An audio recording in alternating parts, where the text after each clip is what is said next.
सुना था हमने कि नारी नर्क का द्वार भी होती है, तो इस पे बात करना बहुत बुरा लगता था कि नहीं, नारी को तो शक्ति का है, वो नर्क का द्वार कैसे हो सकती है। पर आज ये सब कथन जो है ना, कहीं हद तक हमें आज के समाज की परिस्थिति देखे तो कहने में हम भी नारी है, शक्ति का रूप है, अपने आप को जानते हैं, पर हम ज्ञान की अवस्था में है, इसलिए हम जानते हैं। लेकिन हमें ये समझना है कि आज ये कथन सत्य होता हुआ लग रहा है, तो ये रियल टाइम सभी महिलाओं को सोचना चाहिए, सोचने का है कि क्या हमारे ऊपर ये बहुत बड़ा, जैसे कहते हैं ना, हमारे ऊपर कलंक है। सही कहा, ये मैं यही शब्द ढूंढ रही थी कि क्या ये कलंक है हमारे ऊपर कलंक है स्त्रियों पे, कि उनको कुमाता, जिसके लिए शुरू से कहा गया है कि कभी भी उनको कुमाता नहीं कहा जा सकता। देखिए, यदि कुमाता परम माता बन जाए ना, तो वो अपने संतान को आत्मा में जीना सिखा देती है ना। तो जो है रियल रूप जो है, उसको रियल स्वरूप का मतलब आभास करा देगी, उसको ज्ञान दिला देगी वो। सही बात है, समझे ना। क्योंकि वायुमंडल भी धीरे धीरे बदल रहे हैं, लेकिन जब आप सारी घर की महिलाएं, जितने भी हमारे घर मतलब घर में रहने वाली महिलाएं हैं, चाहे वो जॉब में जा रही हैं, चाहे कुछ भी कर रही हैं, अगर वो सब जागृत हो जाए तो सबका परिवार, कहिए कि घर ही स्वर्ग बन जाएगा। सही बात है, हम ऊपर की बातें नहीं करते, स्वर्ग तो जरूर बन जाएगा। जी सही बात है। कलह खत्म हो जाएंगे, घर के कलह खत्म हो जाएंगे, छोटी छोटी जो लड़ाइयाँ, छोटे छोटे हस्बैंड वाइफ की जो लड़ाइयाँ, वो सब समाप्त हो जाए, बच्चे को अच्छा संस्कार मिलने लगे। सही बात है। तो जागना सबसे पहले नारी को है, क्योंकि नारी ही शक्ति है, और सही में शक्ति है, चाहे वो शक्ति का जैसे दुरुपयोग करे या सदुपयोग करे, वो भी उसके हाथ में है। इसलिए कहा स्त्री नर्क का भी द्वार है, स्वर्ग का भी द्वार है।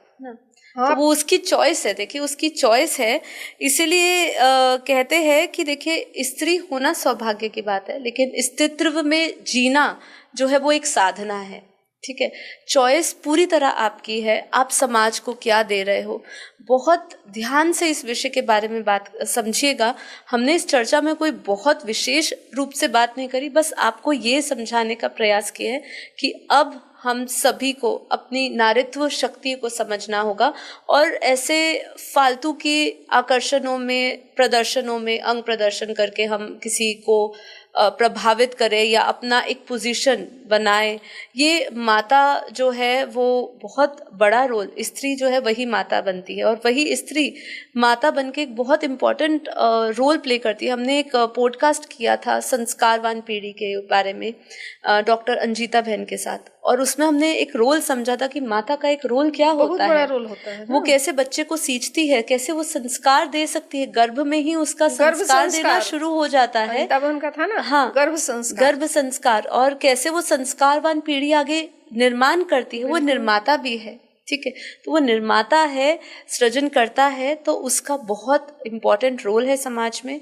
तो बस मैं यही कहना चाहूँगी कि आप सब समझिए, इस एपिसोड को बनाने करने का बस यही उद्देश्य था कि सभी स्त्रियां जागृत हो, महिलाएं जागृत हो, और जो नारी तो शक्ति, नारी तो नारायणी की बात करिए, वो आप अपना रूप धारण कर सकते हैं। जैसे बहन ने कहा कि हमारे शरीर को रोका जा सकता है, पाबंदियां लग सकती है, लेकिन मन को कोई पाबंदी नहीं लग सकती है। वो आपके कंट्रोल में है, आप जो करना चाहे कर सकते हैं।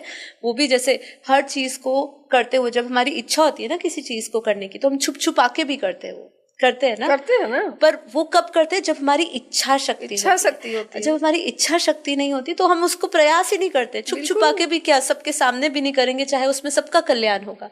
तो जब आप कोई भी चीज मन में स्थापित कर लोगे, मुझे ये करना है, संकल्प आपका दृढ़ हो जाएगा, तो आप कर सकते हैं, सब कुछ कर सकती है शक्ति। आप आखिरी में कुछ कहना चाहेंगे? आखिरी में कोई संदेश? एक शरीर के बारे में थोड़ा सा बोलना चाहेंगे हम जी। कहे कि आप इस रूप के कितना दिन तक दिखा सकते हो?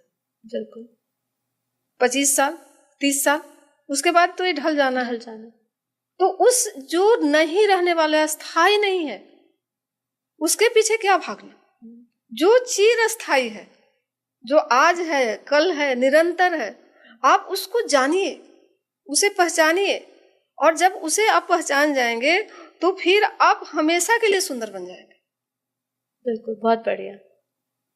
आप उसको पहचान के उसे जगाइए, आपके अंदर पड़ा हुआ है। सभी नारी कोई भी हो, चाहे वो अच्छी हो या बुरी हो, वो बीज सब नारियों के अंदर वो शक्ति है, आप उसको सही दिशा दीजिए।